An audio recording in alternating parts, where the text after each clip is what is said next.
पढ़ेगा इंडिया तो बढ़ेगा इंडिया, इस स्लोगन आपने बहुत सुना होगा, लेकिन सच्चाई क्या है कि सब कोई जानता है और जानने के बाद सिर्फ सोचता है, सोचने भर सब कुछ ऐसा ही चल रहा है, कुछ नहीं होने वाला है।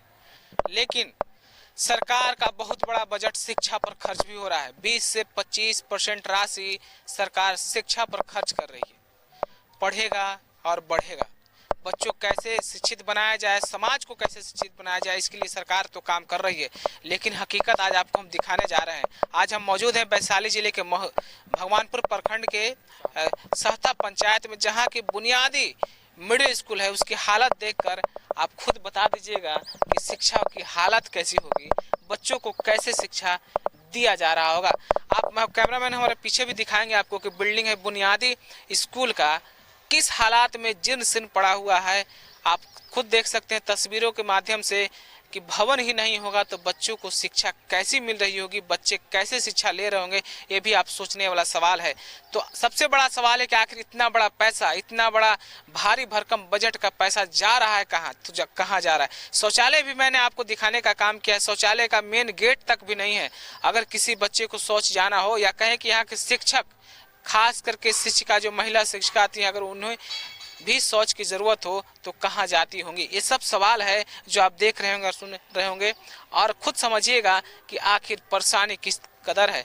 इस पंचायत सहता पंचायत के मुखिया इस बार जीत कर आए हैं अरुण महतो जी, हम उनको लेकर आए हैं स्कूल में, उन्हीं से सीधे पूछेंगे कि ये सब के लिए आखिर जिम्मेवार अधिकारी जनप्रतिनिधि ध्यान क्यों नहीं दे रहे। मुखिया जी बताइए, स्कूल की हालत, भवन नहीं है, शौचालय नहीं है, सरकार की नल जल योजना है, पानी भी पहुँचाना है, यहाँ कभी नल भी नहीं दिख रहा है। बहुत स्थिति खराब है स्कूल की। अभी तो हम जीत के आवे कि हम कोशिश करेंगे कि बाउंड्री हो, स्कूल बने, हर चीज़ बने। चापाकल की दिक्कत है, लाइटिंग की दिक्कत है, यहाँ बिजली का दिक्कत है, इसमें बहुत। लोहिया स्वच्छता योजना आपके माध्यम से चल रहा है, सरकार चला रही है, आपके पास फंड है, स्कूल में एक शौचालय तक नहीं। अभी तो हमारे पंचायत में अबे नहीं किया है, अबे नहीं किया। फंड आपके पास योजना है, आप बनवा दीजिएगा। हाँ, बनवा देंगे, आएंगे। अच्छा, स्कूल का हालात इतना खराब है, बिल्डिंग खराब है, आपने कभी उच्च अधिकारियों को इसके लिए ग्राम सभा से अनुशंसा करके लिखा है कि स्कूल में बाउंड्री नहीं, भवन नहीं? बीआरसी के बैठक में कभी उठाया? बाउंड्री के लिए तो हम लिखे हैं, लेकिन और बिल्डिंग के लिए, भवन के लिए नहीं लिखे? भवन के लिए बैठक में नहीं लिखे? नहीं, अभी भवन के लिए हम नहीं दिए हैं, नहीं लिखे, बाउंड्री के लिए। पंचायत वासियों का आश्वासन दे रहे हैं, कब तक बाउंड्री कर दीजिएगा? बाउंड्री के लिए तो आपको कहीं जाना नहीं है। नहीं, वो अपने बनाएंगे, हम लोग बनाएंगे। बना दीजिएगा, अब जब बन जाए 2-4-6 महीना में बन जाएगा। अभी रसोईया घर का भी हम देखे थे, यहाँ इस स्कूल में रसोईया घर भी नहीं है, महज एक टूटे फूटे मकान में खाना तो बन रहा था। हमने जो अभी देखा है, खाना बन रहा है, दाल है और चावल है, आलू गोभी का सब्जी भी बन रहा है। उसकी क्वालिटी क्या है, क्वांटिटी क्या है, उसको भी आपको हम बताएंगे। यहाँ के प्रभारी हैं, उनसे ही जानेंगे। मुखिया जी तो पहले बता चुके हैं कि खाना ठीक ठाक बन रहा है, पता नहीं क्या सच्चाई है। तो यहाँ के प्रभारी हैं, हम इनसे जुड़ेंगे। आप अपना शुभ नाम बताइए।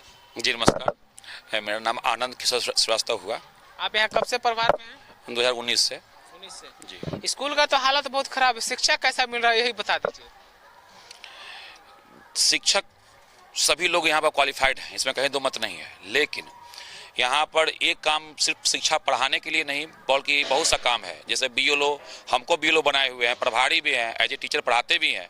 अब 3-3 काम 4-4 काम किसी एक व्यक्ति पर दे दिया जाए, काम का बोझ है, तो काम का स्वाभाविक रूप से बोझ जब पड़ेगा तो उसमें क्वालिटी जो आप देखिएगा कहीं ना कहीं वो कमेगा। आप कहिएगा बीएलओ का भी काम कर दें, प्रभारी का भी काम पूर्णतः हो, और उसमें एक स्कूल का नहीं बल्कि हाई स्कूल का भी है।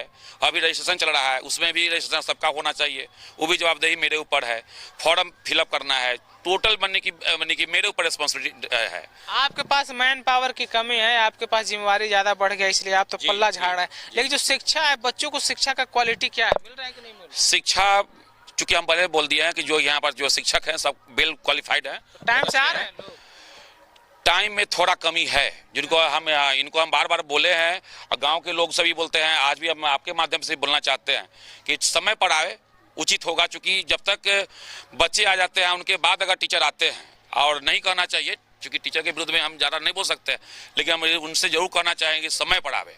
आप लोग देख सकते हैं कि पहले कौन आता है, प्रत्येक दिन पहले हम आते हैं, मेरे आने के 1 घंटा के बाद लोग आते हैं। और इसी गाँव के जो टीचर हैं वो लोग भी, बाहरी तो मान लिया कोई भी हो, कोई भी एनीवन, वो लोग भी लेट से आते हैं। बाहरी पटना से हो सकता है कि आने जाने में दिक्कत हो, लेकिन जो आप इसके लिए कभी बीओ को कोई लेटर नहीं लिखे कि मेरे यहाँ से उनको बताए हैं, मौखिक रूप से बताए हैं, लिखे नहीं है। से बताएं, लिखित रूप से नहीं बताएं। अच्छा, स्कूल में शिक्षा का बात है, मिड डे मील अभी हम देख रहे थे और दाल और चावल आलू गोभी का सब्जी बन रहा था। मिड डे मील का स्थिति कुछ ठीक नहीं है, रसोई घर भी नहीं है आपके पास। ये रसोई घर बहुत 2019 से पहले से चल रहा है। मैडम जो है, इसके पहले प्रभा मैडम जो थी प्रभारी में, उनके समय में ही एक छोटा आप देख सकते हैं वहाँ पर टूटा फूटा है, उसमें खाना नहीं बनता बल्कि इसी में, तो हम उन्हीं का जो अति है बढ़ाते जा रहे हैं। हाँ, रही बात टूटी फूटी, हम वहाँ पर रिपोर्ट दिए हुए हैं, लेकिन रिपोर्ट देने के बावजूद भी कोई खास सुनवाई नहीं होता है, तो अभी तत्काल इसी में चल रहा है। जैसे कि कुछ लोग बता रहे हैं कि रूम बनेगा, अगर रूम अच्छा बनता है तो उधर बनने की ट्रांसफर हो जाएगा।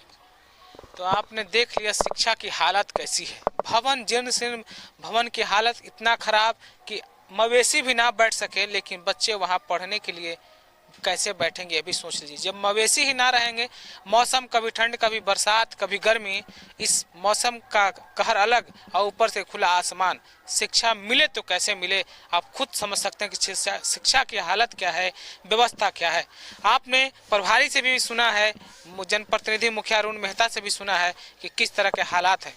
तो आप इसी तरह की तमाम जो स्कूल की जो शिक्षा की बात हो रही है, क्या हकीकत है, मैंने आपको बताने और समझाने का कोशिश किया है। आप खुद समझ सकते हैं कि आखिर सरकार का इतना बड़ा पैसा कहाँ जा रहा है, जबकि जमीन पर सब राम भरोसे है।